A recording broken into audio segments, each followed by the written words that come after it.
the teachers are asking for 300%. 300% before we put it even into this basic survey is truly unreasonable. Yet we cannot conclusively talk about being reasonable or not.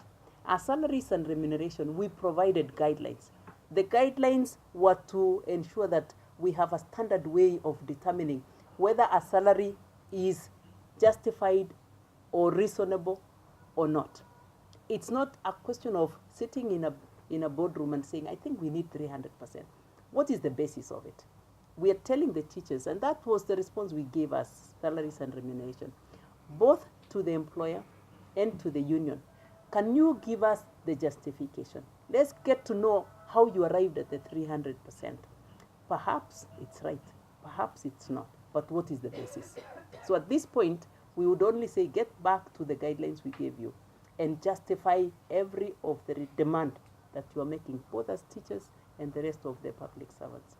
The Salaries and Remuneration Commission has released a circular which is very, very, very clear on how all collective bargaining agreements will be handled prior to us establishing the new, what we would call a paradigm in the pay matters.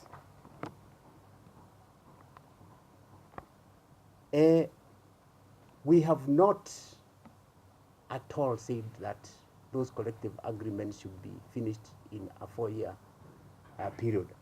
What we have said is that come 31st of June 2013, sorry, 30th of June 2013, all these issues should have been cleared with, so that we can now embark onto a new process of determining and setting salaries in Kenya as has been directed by our constitution. It is then that we have proposed that salaries be reviewed in 4 years cycles. So therefore, it means that all workers, unions, and employers as well will have to adjust themselves to fit into that 4 years cycle.